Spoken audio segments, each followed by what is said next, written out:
¿Qué tal chicos? Buenos días. Espero que se encuentren muy bien. Bueno, hoy día vamos a comenzar el tercer bimestre de este año académico virtual, ¿sí? Así que el día de hoy vamos a ver un tema relacionado bastante con las culturas peruanas. Ya, el tema es cómo se desarrollaron las primeras culturas del Perú. Para eso tenemos que recordar algo. Ustedes recordarán la clase anterior que hemos hablado acerca de Caral. Tú sabes que Caral fue muy importante, o mejor dicho, es muy importante para los peruanos, ya que nos da la respuesta de que todo lo que nosotros conocemos como cultura se originó aquí en nuestro país. Se originó aquí en Lima, en el norte, en Barranca, en el distrito de Supe, ¿cierto? Y que cuando esto se origina aquí en Lima, muchos años después va a ser difundido a diferentes partes, no solo del Perú, sino también de América.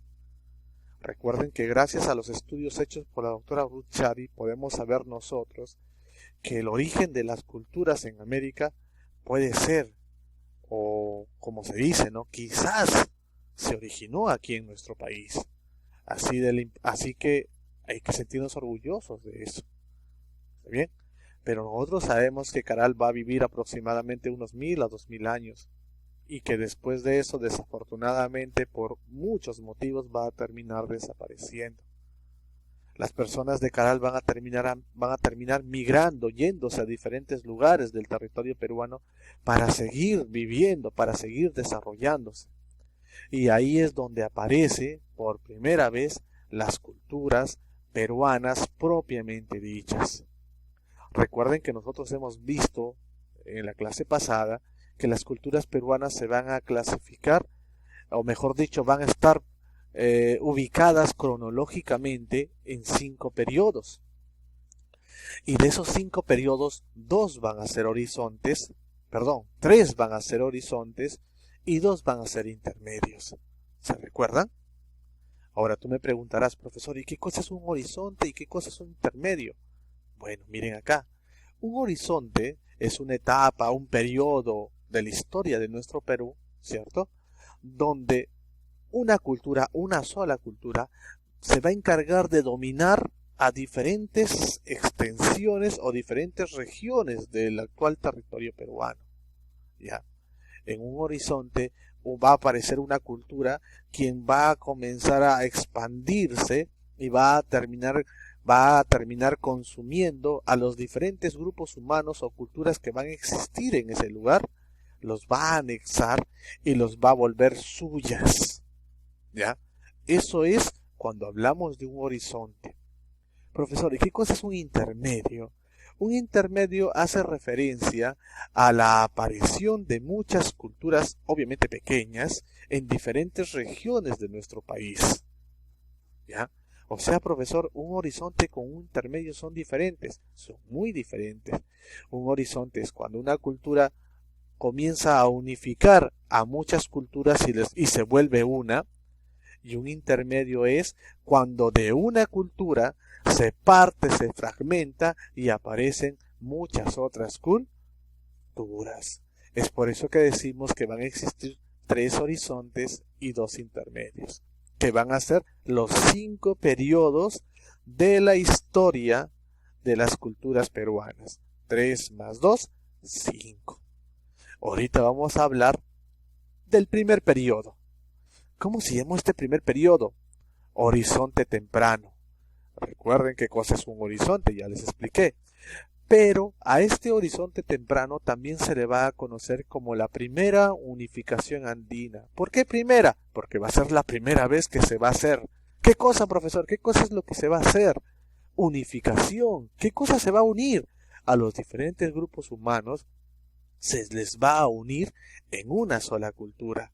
¿Y por qué andina, profesor? Porque el lugar donde se va a iniciar esa unificación va a estar ubicada en la región Sierra Andina de nuestro país.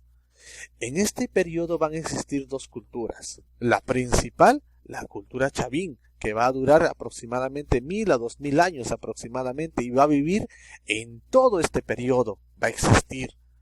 Pero a finales de este periodo va a aparecer una cultura no menos importante, también muy importante, pero que va a durar muy poco, a diferencia de Chavín, que va a ser la cultura Paracas.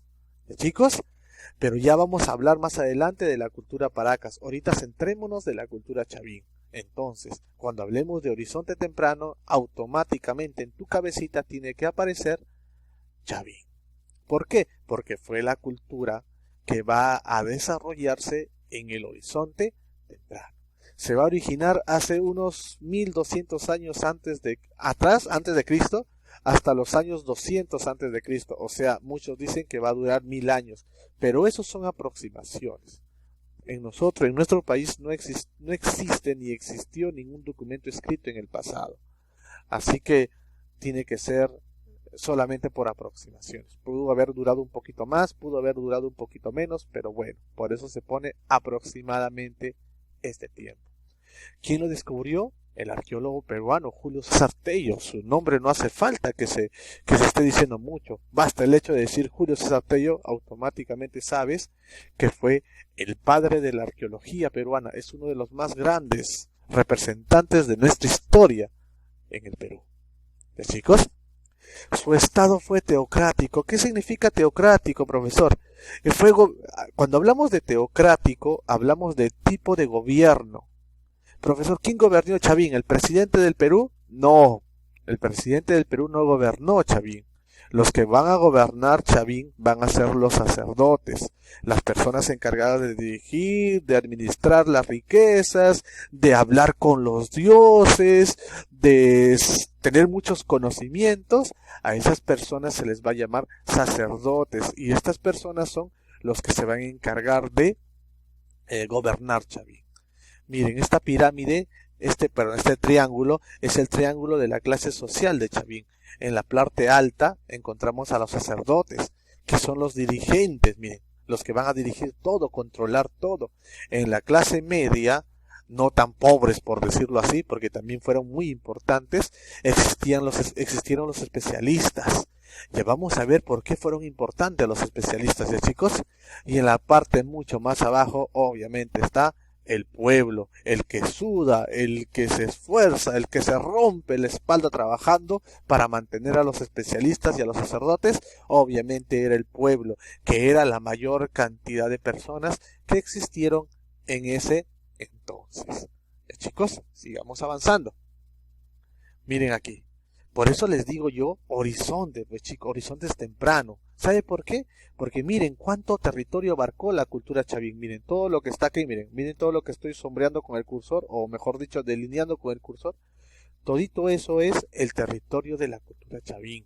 Por eso se le llama unificación. Desde Chavín de Huántar, que es la capital y que se encuentra en Ancash, desde ahí Chavín se va a extender hacia el norte, hacia el sur y hacia el este. Miren, incluso Lima va a ser parte del territorio de Chavín. Por eso se le llama unificación andina. Va a ser la primera vez en toda la historia del Perú que muchas regiones van a ser controladas por una sola región. ¿Se dan cuenta? ¿Y quién controlaba ese territorio? Los sacerdotes. ¿Y dónde vivían los sacerdotes, profesor?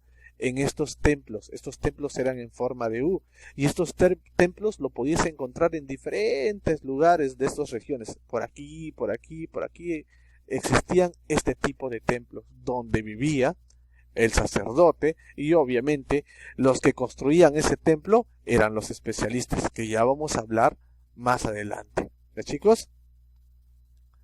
Ahora mira, si tú miras el mapa, te das cuenta que Chavín controló mucho territorio, ¿sí o no?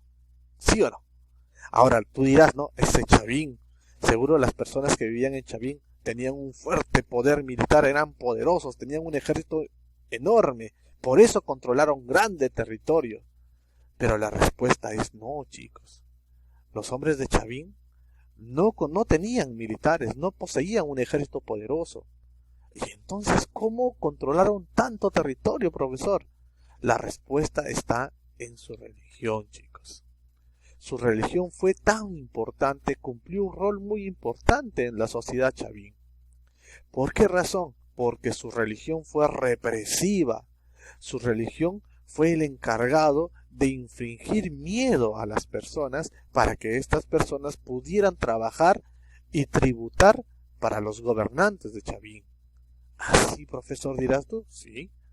Cuando miremos mucho más abajo lo que hicieron los especialistas, te vas a dar cuenta por qué las personas seguían a los sacerdotes así a ciegas, cumplían las órdenes del sacerdote, no discutían con el sacerdote. El sacerdote infringía un miedo o un control ideológico. La religión fue muy importante para los hombres de Chavín. Claro, el sacerdote manejaba la religión, pero los especialistas fueron los encargados de crear los diferentes aportes culturales que sirvieron a los sacerdotes para crear instrumentos que reflejaran a esos dioses tenebrosos, macabros que tenían los Chavín, los hombres de Chavín. Chicos, ahorita vamos a hablar de esos aportes culturales o de eso que hicieron los especialistas. Chicos, a ver, vamos a seguir. A ver, chicos, ahora vamos a ver los aportes culturales o todo lo hermoso que nos ha dejado Chavín en su historia. ¿Ya? Recuerden que todo lo que ahorita vamos a ver no fueron hechos por los sacerdotes. Los sacerdotes fueron los encargados de dirigir, pero los encargados de hacer todito eso fueron los especialistas. Es por eso que yo les digo que los especialistas cumplieron un rol fundamental en Chavín. No tenían tanto poder como el sacerdote, pero sí fueron privilegiados por sus habilidades, vivían mucho mejor que el pueblo por sus habilidades y obviamente desarrollaron enormes cosas que ya vamos a ver. Por ejemplo, unos especialistas se dedicaron a la arquitectura. ¿Qué cosa fue la arquitectura, profesor? Esto, miren aquí.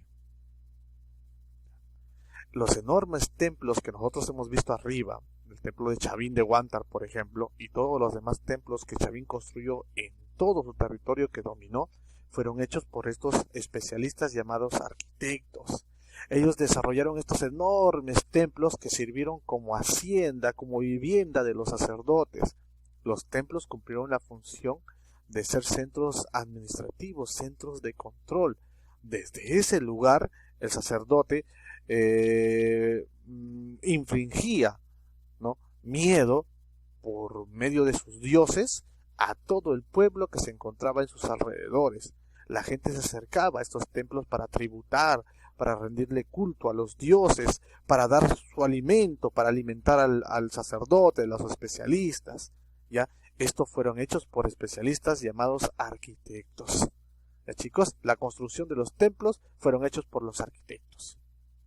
Otro aporte cultural también fue la cerámica. Miren, la cerámica también fue hecho por los especialistas llamados ceramistas. Fueron los encargados de crear estas enormes vasijas donde se llenaban agua, vino, que servían para el culto de sus dioses. Los sacerdotes utilizaban esto para hacer sus ritos. Si ustedes se dan cuenta, también tienen formas monstruosas, miren. Daba miedo. Si uno, claro, ahorita que nosotros conocemos, no nos da miedo, sabemos que esto es hecho de barro y el barro no tiene vida, pues. Pero hace miles de años atrás, las personas sentían miedo a lo desconocido. Y esto era desconocido para las personas de ese entonces. Es por eso que los sacerdotes de Chavín, utilizando a los especialistas, hicieron todo lo posible para que las personas tuvieran miedo y así poder usarlos a su antojo. Si ustedes se dan cuenta, mira, acá hay dos ojos, una nariz, su boca, sus colmillos. Eso era una muestra de lo feroz que era el dios de Chavín y que tenían que tenerle miedo y respeto, porque si no, el dios se molesta y ahí sí acaba con todo. Es por eso que las personas le tenían miedo. La cerámica tenía esta forma, miren. Tenía un pico, tenía un asa estribo y tenía un cuerpo globular. Todas las cerámicas de Chavín tuvieron esta forma. Esto es la creación única de Chavín. Profesor, pero yo he visto que otras culturas también hicieron esta cerámica. Sí, otras culturas hicieron esta cerámica, pero fueron culturas que existieron después de Chavín. El iniciador de esta forma de cultura fue Chavín. Y al final otras culturas lo van a copiar muchos años después. Fue monócroma, ojo, monócroma. ¿Qué significa monócroma, profesor? ¿Habla de los monos? No. Cuando yo digo monócroma, chicos, digo que utilizaron un solo color para pintar. bien lo pintaban de negro, bien lo pintaban de ocre, o sea rojito, o bien lo pintaban de blanco. Así nada más. Tú no puedes encontrar una cerámica de Chavín que tenga muchos colores. Por ejemplo, esta cerámica es de Chavín porque tiene un solo color.